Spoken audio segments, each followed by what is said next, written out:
Bonjour, je vous présente le jeu Fendo. Alors, dans le jeu Fendo, vous avez des pions jaunes, 7 pions jaunes, 7 pions rouges. Vous avez des séparations ici, 50 bâtonnets. Des petits bâtonnets pour faire des séparations.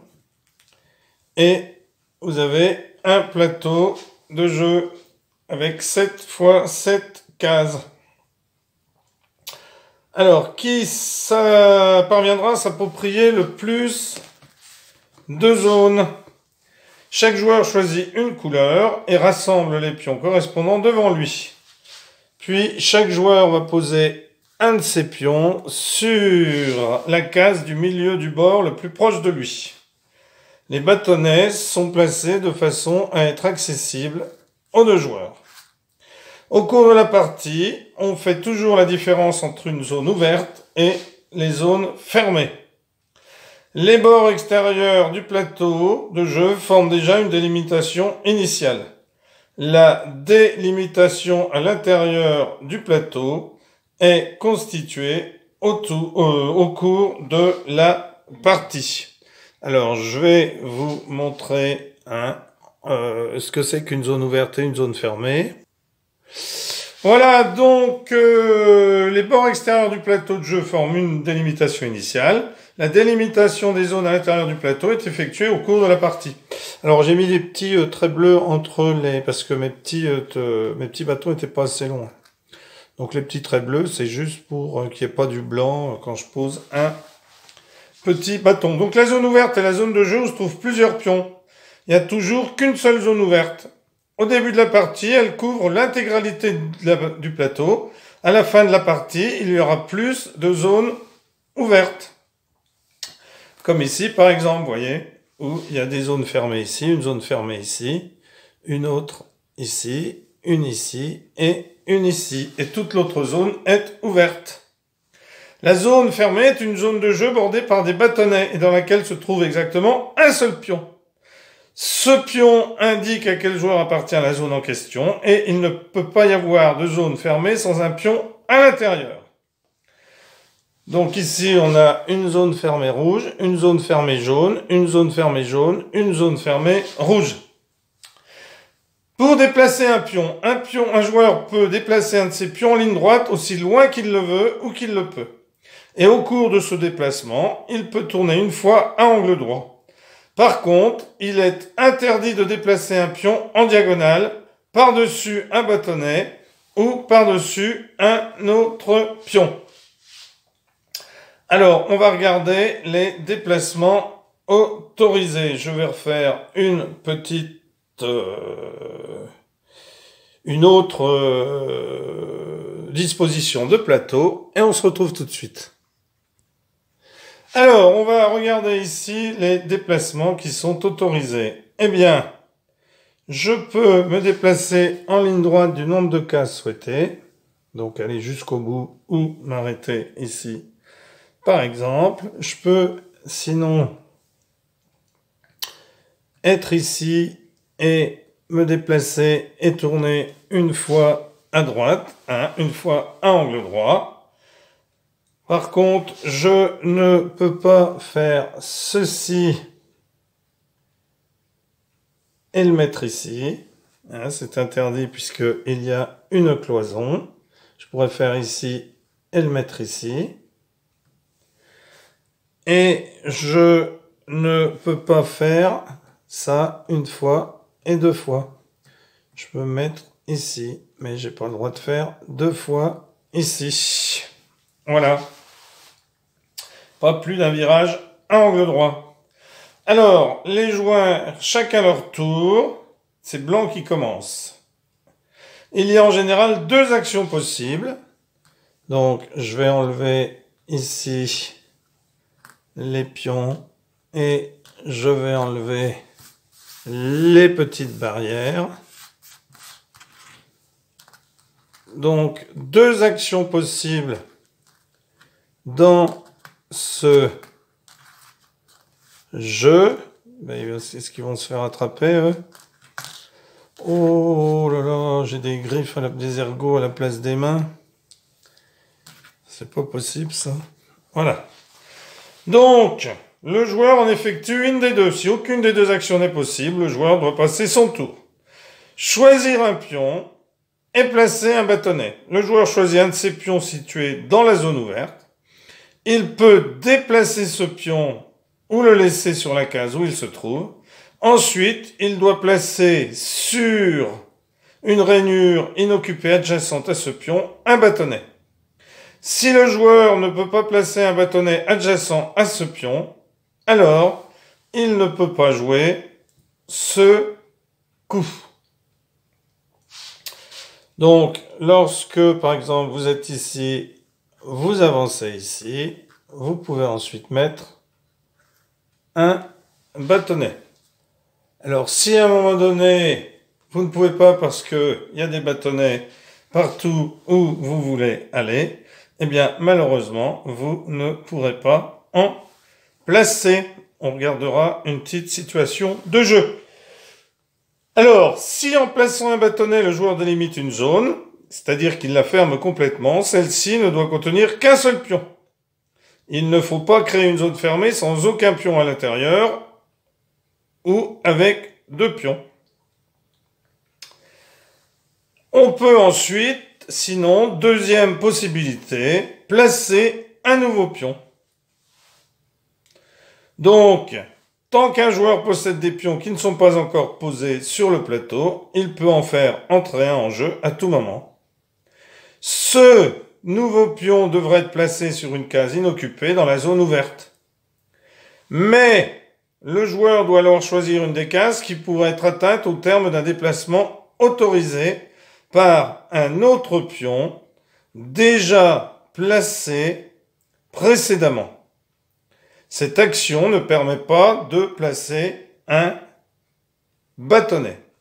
Alors, imaginons par exemple qu'on ait la situation comme ceci, avec un bâtonnet comme ceci. Voilà, qu'on a ici une zone fermée avec un pion rouge, qu'on ait ici une zone fermée avec un pion blanc,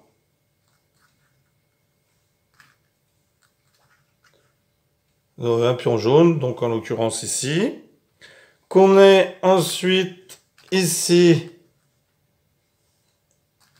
des petites barrières qui auraient été mises comme cela, une autre ici, un pion rouge ici et une barrière ici. Eh bien, un pion blanc, un pion jaune qui serait ici. Eh bien, ici, vous pouvez placer un nouveau pion sur une des cases où je vais mettre un pion bleu. Toutes les cases où je vais mettre un pion bleu, ce sont des cases où vous pourriez poser un nouveau pion. Car ces cases pourront être atteintes en un déplacement dans la zone ouverte par un pion qu'on aurait placé précédemment. Donc ici, je pourrais très bien me déposer ici, puisqu'il pourrait être... sont tous des endroits où le pion jaune pourrait aller en se déplaçant. Donc il peut aller aussi ici, parce qu'il se déplace, et hop. Donc ça pourrait être ici, ici, ici, ici, ici, ici et ici. Ça pourrait être jusqu'au pion rouge, bien entendu, mais pas derrière. Ça pourrait être, hop, donc ces deux cases-là aussi. Ça pourrait être, hop, ces trois cases-là aussi.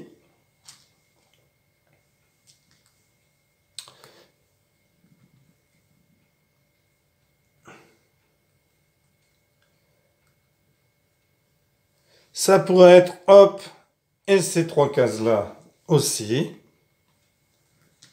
Puisqu'on peut tourner à angle droit.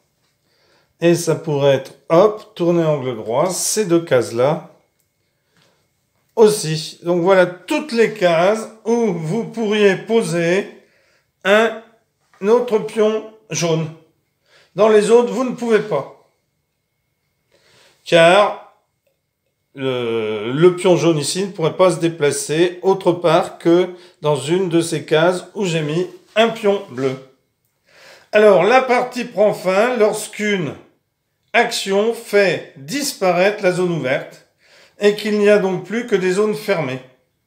Chaque joueur va alors additionner le nombre de cases de toutes les zones dans lesquelles il possède un pion. Le jeu contient 49 cases. Le joueur qui contrôle au moins 25 cases s'adjuge la victoire.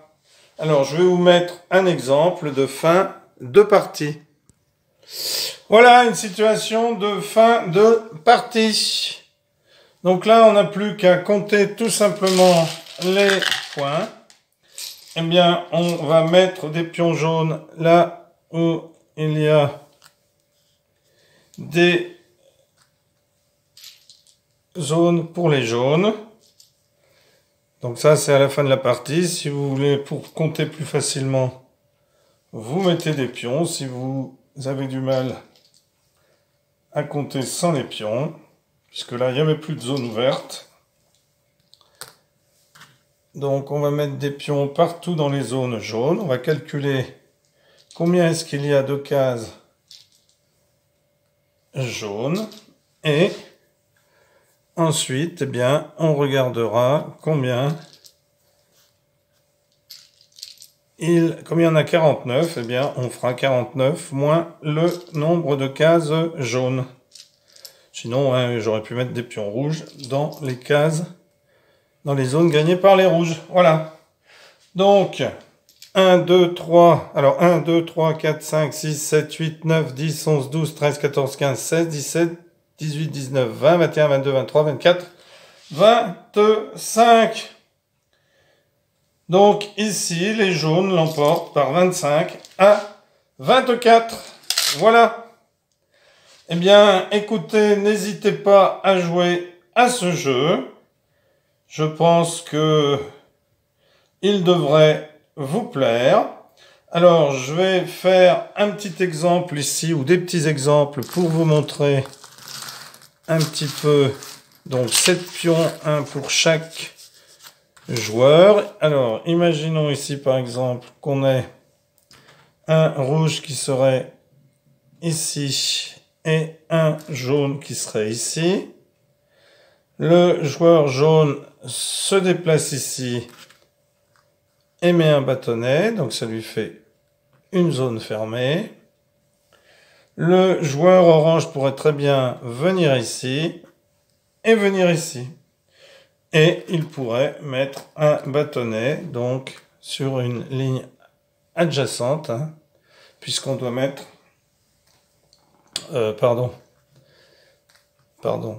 Le pion jaune, je recommence parce que j'ai fait une petite erreur. Le pion jaune est ici, il vient ici, et il met un bâtonnet par exemple. Le pion rouge vient ici, déplacement à angle droit, et il met ici un bâtonnet, ce qui fait que le jaune n'a qu'une case. Voilà. Alors, vous pouvez, bien entendu, jouer, le fabriquer, il n'est pas bien difficile à fabriquer, l'acheter c'est encore mieux si vous le trouvez. N'hésitez pas à vous abonner, à parler de la chaîne si vous êtes satisfait des jeux que je présente. Si vous voulez que je fasse une vidéo de partie pour ce jeu, eh bien n'hésitez pas à me le mettre en commentaire. Je me ferai un plaisir de la réaliser. Merci, meilleurs vœux à tous et à bientôt pour une nouvelle vidéo. Au revoir.